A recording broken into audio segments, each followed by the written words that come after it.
Hello and welcome to Trails Worth Hiking, the show that brings you some of the most interesting backpacking and trekking routes in the world. I'm your host, Jeremy Pendry.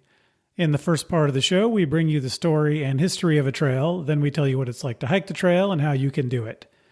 On this episode, though, we're doing something a little different. We will be revisiting a trail that we covered early on in this show, all the way back in episode 11. In episode 11, we talked about a path that crossed England from coast to coast, along a route that traced the northern frontier of the former Roman Empire in Britannia. On that route, the Romans had built a wall all the way across England to keep out raiders from the north. Almost 2,000 years later, parts of that wall are still there. And this past summer, my wife, Andee, and I walked that route on the Hadrian's Wall path in northern England.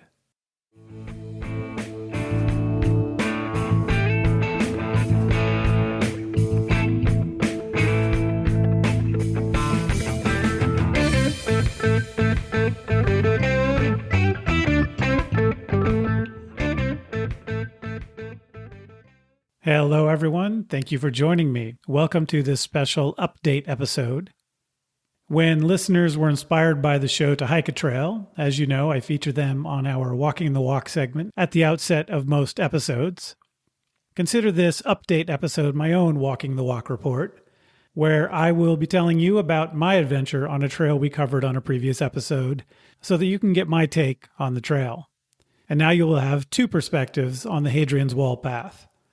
I've only done one of these update episodes before, back in episode 20, when I told you about my hike on the Ruby Crest Trail in Nevada, which we had originally covered in episode 7. So it's been a while, but I've been hiking a fair amount lately, and I hope to hike more trails we've previously covered on the show and get more of these update episodes out. If all goes as planned, there may be at least one more coming soon as well. This is an extra episode. I'm publishing it in between our regularly scheduled episodes covering new trails. So don't worry, you won't be getting less new trails to learn about. This is just a bonus episode.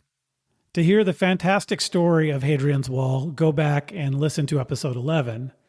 That said, here's a brief overview. Julius Caesar had ventured briefly into Britain with his army, but it was really Emperor Claudius in 43 AD who conquered Britain, though not all at once. Over time, the Romans kept pushing farther north into Britain. Eventually, they held all the way to what is today very close to the border between England and Scotland. In 122 AD, the Emperor Hadrian ordered a wall to be built, and the Romans began building a wall. It took them several years, all the way across Britain. It was actually not just a wall, it was a series of defensive fortifications, including ditches, a road, forts, castles, turrets, and the wall itself, which is estimated to have been about 20 feet high, or about 6 meters high, which was the most noticeable feature of the defensive fortifications. The wall ran 80 Roman miles, or 73 modern miles across this narrow part of Britain. The Romans manned that wall for hundreds of years. It is estimated that about 10,000 men manned the wall, until the Romans left in approximately 410 AD. So they manned the wall for almost 300 years, though it's believed that some parts of the wall were used even after that for up to a century more. Today, the remains of that wall are the largest Roman archaeological feature in Britain.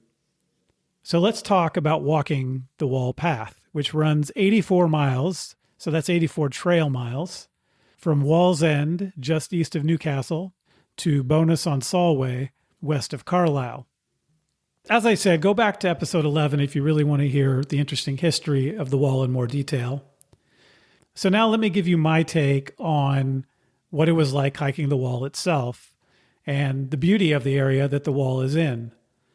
It's a very bucolic hike, meaning it's walking through farmland, sheep pastures, fields. It's not wilderness, though there are still parts where you can find solitude and quiet, even though it's not wilderness.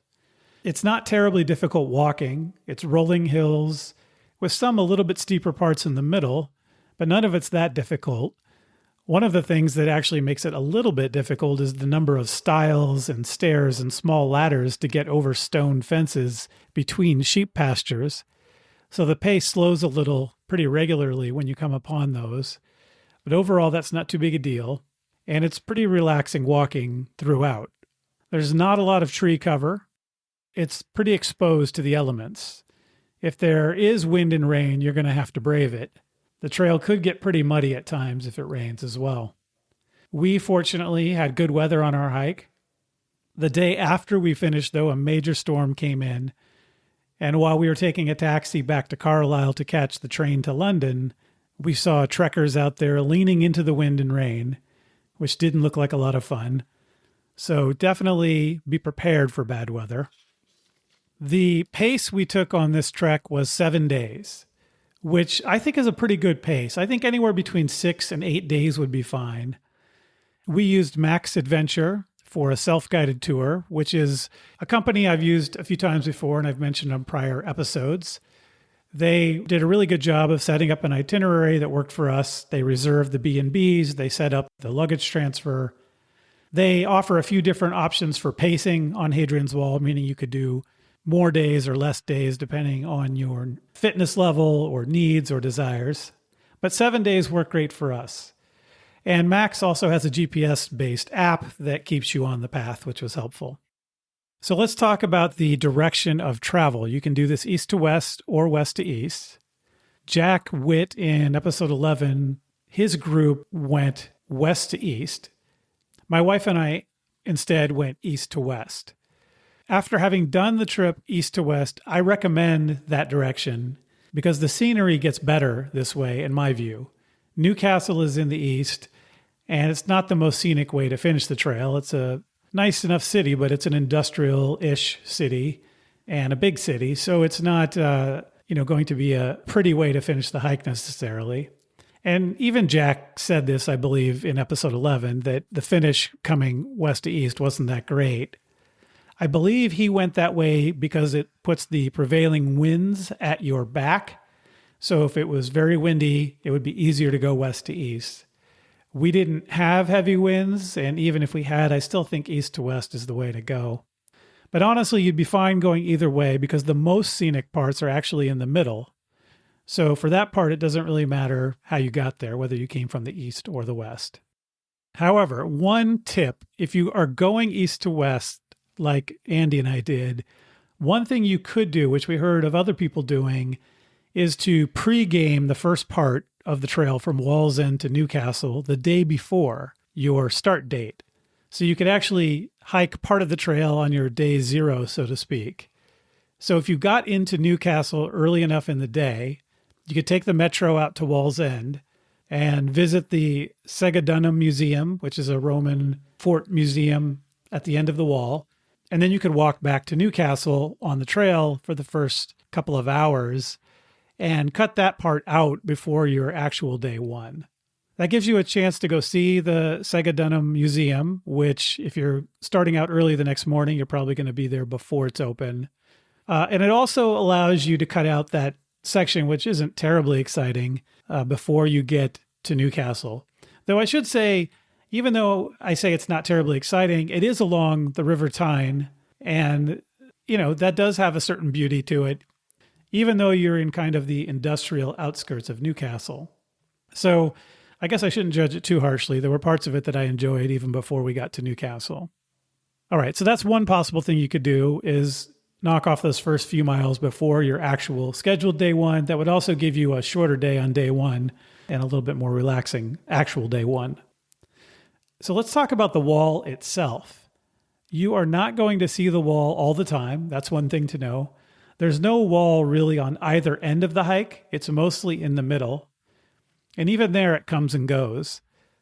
I think there are a few reasons for this. We'll talk about a couple of them. But one is that it's really that in the more populated areas, people over the centuries have taken down stones from the wall to build their own farmhouses and towns and stores and churches. So there's just not that much of the wall left on the ends of the wall. And in the areas that are still more remote today, which is the middle part, there still is quite a bit of the wall. The wall itself is mostly a ruin of a few feet high, so you're not going to see a 20-foot high wall as it was originally built.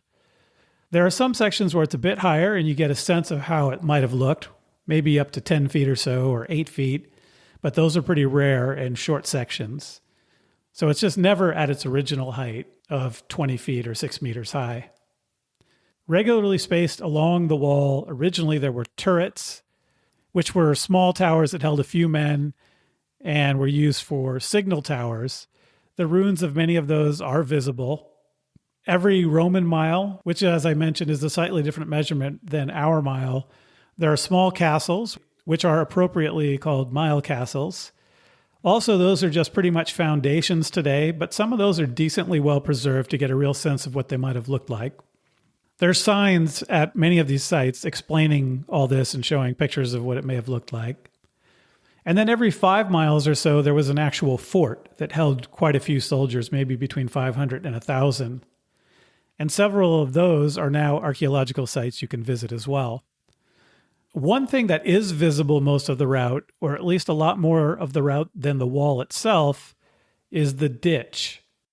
The Romans dug a deep ditch in front of the wall, so that to breach the wall, you essentially had to climb not only the 20 feet of the wall, but also another significant height to even get to the wall. And there were supposedly wooden spikes and other defensive structures in the ditches. And then they also built another ditch behind the wall called the vallum as a separate layer of defense. And so I'm mentioning all this because it's really the ditch that is your beacon on most of the hike. Andee and I were often walking and wondering whether we were actually still along the wall path, and then you would see the ditch and you'd say, oh yeah, okay, we're right next to it. As I said, locals dismantled much of the wall itself over the centuries. This is not just speculation. Some of the local buildings, for example, Lanarkos Priory, which is a medieval monastery, has stones with Roman inscriptions, and the priory is a half mile from the wall, so clearly sections of the wall were taken and used to build the priory. Another reason the wall isn't visible on the ends, particularly on the western end, is that in the middle of the wall, it was built of limestone. And that stone is pretty well preserved, where the locals didn't take the stones to use for other purposes. But on the western part of the wall, it was built of red sandstone. And that stone erodes much more easily. There are parts of the wall that are now just a long dirt mound. And they had excavated some parts of this, and then it quickly crumbled, so they've left a lot of it on the western side covered up. So in those areas, again, you may be looking more for the ditch than for the wall. You'll be walking through some random sheep pasture and wondering if you're really on the path and near where the wall had been, and then you'll notice the ditch, as I mentioned before, right there in the middle of the pasture, so that you know that you are, in fact, on the wall path. It just keeps going and is visible most of the way, except on the extreme ends of the hike. Besides the wall itself, we did explore some of the other historical sites while on the trail. We toured Housesteader's Roman Fort, which is the best preserved Roman fort in Britain. I recommend taking the time to see it. On Jack's recommendation from episode 11, we also went to the Roman Military Museum in Greenhead next to Walltown Country Park. Both of those are worth seeing. One thing we missed is Vindolanda, which looks to be a fantastic Roman ruin, but is a few miles off the trail. We also missed Chester's Fort, which is the ruins of a Roman cavalry fort, which is a unique type of ruin on the trail. We missed Chester's because we got to it after it closed at the end of our hiking day, and then went by it again the next morning before it was open. Most sites are open from about 10 a.m. to 5 p.m., which are prime hiking hours. We were able to build several sites into our plan, but you have to be flexible with taking significant time off from walking in the middle of the day if you want to do that. So here's what I would recommend. Plan a day off in the middle of the hike to see these sites. Stay in one inn for 2 nights and take taxis to see these key sites in the middle of the hike. I don't regret the way we did it. We saw a lot, and Housesteader's Fort and the museum were great, but the extra day would have been a nice luxury, particularly to see Vindolanda. There's also several medieval sites worth seeing. There are some churches in some of the towns that were built in the 6th or 7th century and have some historical significance. But there's also a few bigger sites that are definitely worth seeing. I mentioned Lanarkos Priory. That's, as I said, a medieval monastery. It's a pretty impressive ruin, and it's only a half-mile detour from the trail. I think it's definitely worth seeing. Andee and I really enjoyed touring it. And the other thing I think is worth seeing is Carlisle Castle. So I would leave time either during the hike, meaning getting into Carlisle earlier in the day, which is what we did, or plan some time, maybe the day after the hike, if you get to Bonus-en-Solway and want to come back to Carlisle to see the castle, and also Carlisle Cathedral, which is very impressive. Those are right on the trail, so pretty easy to see when you arrive in Carlisle. You'll likely be staying in Carlisle, so you won't be passing through. So it's a good way to end your day, or if you finish the hike and want to come back to Carlisle to the train station to leave town, maybe leave time to see the castle and the cathedral. Also, one note on seeing all these different sites. There's an organization called English Heritage that runs all the sites. And we learned this too far into our trip, so didn't do it. But getting a membership for the year may be worth it if you're going to see several sites like these Roman forts or Carlisle Castle or Lanercost Priory, because you can, for one price, see all the sites. So you might get some benefit financially by doing it that way if you plan to see lots of the sites. One sad note, which unfortunately has changed between Jack's trip and mine, and that is Sycamore Gap. Sycamore Gap was where a beautiful sycamore tree had been grown in an amazing setting between two hills. It's near the town of Once Brood, which is right in the middle of the hike. And it's really the symbol for everything in the area around that area, and maybe even for the trail itself in some ways. It was featured in the Kevin Costner Robin Hood movie from the early 90s. Well, the sad news is that two idiots cut it down in 2023. It seems literally just to piss everyone off. They had no better motive than that. They were both eventually prosecuted and recently sentenced to 4 years, 3 months in prison each for cutting down this 200-year-old landmark. It was really sad to go through there and see just the stump, especially having seen the pictures of how magical that location was and that tree had been. I really do hope that, even though it will take a long time to grow, that they will replant another sycamore in that spot. So that's one change from Jack's description of the trail, and I'm sorry to report that. All right. One thing that I think is worth pointing out about this trail, especially compared to some of the more well-known trails in the UK and Europe, is that it's not hugely busy with thru hikers. Over the week, we became familiar with pretty much all the trekkers going our way at our pace. There were probably only about a dozen of them. This is great because you don't have the ridiculous crowds on the trail you get on some of the more popular trails, and you actually have some solitude possible. Though there are a fair amount of day hikers, particularly in the middle where the scenery is best and the wall is most preserved. One benefit of this not being a crowded trail is that locals are still generally happy to see you. We stopped and talked to locals a few times and had good conversations. They're still interested in you and where you're from. So as a result, behave yourself when you're on this trail. We don't want to change that. As far as accommodations go, definitely book in advance if you're in a group. But if you are solo or a couple and you wanted flexibility, you might be able to wing it. I'm not saying you should. It's still probably easier to make a plan and stick to it with booked accommodations, but you probably could. And the reason I say that is because although most places we stayed had multiple groups of people, they weren't necessarily all full. So flexibility may be a possibility. Check-in at the B&Bs along the way is generally between 4 and 6 p.m., so plan your day accordingly so that you're not too early or late getting there. There are limited accommodations right on the trail at some points, so you may have to arrange rides from your B&B, which for us, the rides typically meant the husband of the woman running the place, or a taxi, or be willing to walk off trail to get to a B&B that's not right on trail. One note on that, our itinerary had us getting off the trail at Lanercost Priory and walking on trails into the town of Brampton for our accommodations. Because of our itinerary, that would have made for a really short day, and we didn't really want to do that. We did go off the trail to visit Lanercost Priory, which, as I said, I highly recommend you do. But then instead of taking the trails through the countryside that Max Adventure had planned for us, we went back to the trail and knocked off a few more miles so that our next day wouldn't be as long. We went through Walton and Newtown and then called a taxi from Newtown to get us into Brampton. One thing we learned is that the road from Newtown into Brampton is not really walkable. There's not really a shoulder and it's windy with fast traffic. As a result, a taxi was really the way to go, which is probably why Max had us going from Lanarkos Priory into Brampton, where there were trails you could take into town. That said, we preferred hiking farther and then taking a taxi to and from town, which was a reasonably priced taxi. So that's just something to consider, is how you break up your days and how far to go.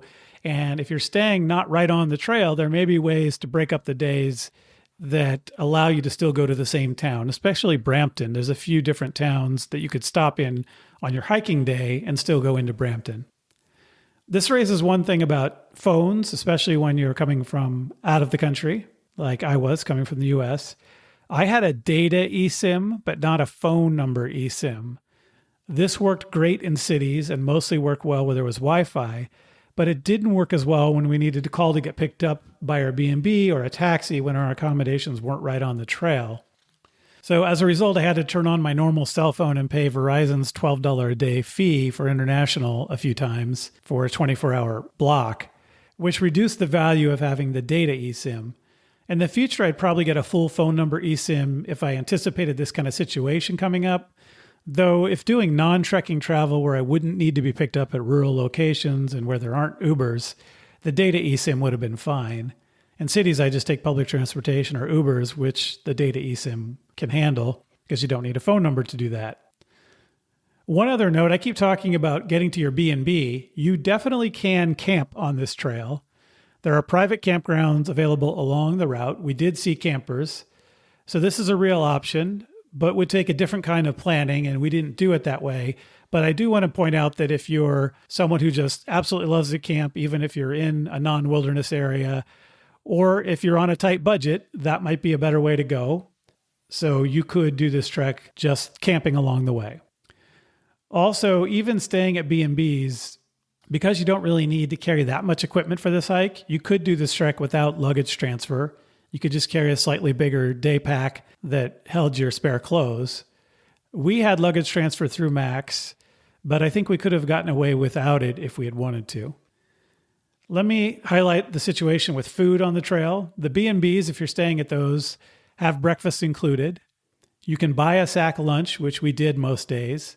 There are sometimes places to stop where you can buy a lunch, like a restaurant or a small town along the way, but it depends on the day, so plan for it. We ended up eating sack lunches most days, which was great because there weren't restaurants available most of the time, and we got to stop in some pretty fun locations. We had lunch one day sitting on the ruins of a Roman turret with an amazing view. I recommend you look for those opportunities rather than holding on to get to towns for lunch. You order the sack lunch in the evening when you arrive. There's usually a form to fill out for the next day's breakfast and lunch if you want it. And you do have to pay extra for the lunch, but it's worth it, I think. And we'll be waiting for you in the morning. Dinners, we basically went to restaurants in the towns, so it would give us a chance to walk around the towns and get out of our B&B and see something else. By the way, as many of you know, I eat a vegan diet, and the UK is extremely vegan friendly, even in rural areas. It's probably the most vegan friendly place I've ever been. All the B&Bs and restaurants had good vegan options, so just something to be aware of if you happen to eat a vegan diet. Let me jump briefly to the end of the hike, the western end, for the last day of the hike if you're going east to west, or the first day of the hike if you're going the other way, to mention something important. Jack mentioned in episode 11 the importance of checking the tides on the Solway. I didn't appreciate just how important that is. In Britain, tides can have enormous swings. I don't fully understand why, but here are some of the reasons I could find. Basically, Britain is an island on the edge of a large ocean basin with a wide, shallow continental shelf. And so the position on the edge of the Atlantic, where it pushes into the North Sea and the Irish Sea, as well as the size and the shape of the estuaries, create a kind of funneling effect and create really extreme tides. So at low tide, you'll just see miles and miles of sand, all of which could be completely underwater at high tide. People have been known to get trapped or even killed by not being aware of how these tides work, because the tide can come in behind you when you're out on the sand. I didn't think one bit about this until we reached the edge of the Solway and saw a sign about it. We got lucky and crossed at low tide, and the high tides during the day we were in the area of the Solway were not expected to be extreme, But every few weeks, they can be extreme, so you need to check them in advance so that you're not crossing at a time when the road is flooded. You could probably still hike on the levee that's behind the road, but the water still could be an issue, and I wouldn't want to risk it. Anyway, it's just one thing that Jack had mentioned but didn't really strike home to me until I was there, so I thought I should emphasize that. Jack had also mentioned that there's a stamp book that you can get to get stamped at different checkpoints along the way, kind of like people do on the Camino de Santiago. We did that, and I thought it was a fun thing to do. We got our books through Max Adventure, but if you aren't using Max or you're making your own accommodation reservations, I believe you can order the stamp book in advance. It'd be good to have it in advance so that you're ready to go when you start. The stamp locations are identified on the book, so you know where to find the stamps. They're outside for the most part. So even if it's at a museum or something like that, there's a little box outside with the acorn, the national trail symbol on it. And you open up the box and they'll have the stamp in there and you can stamp your book. It's a nice souvenir to have at the end of the hike.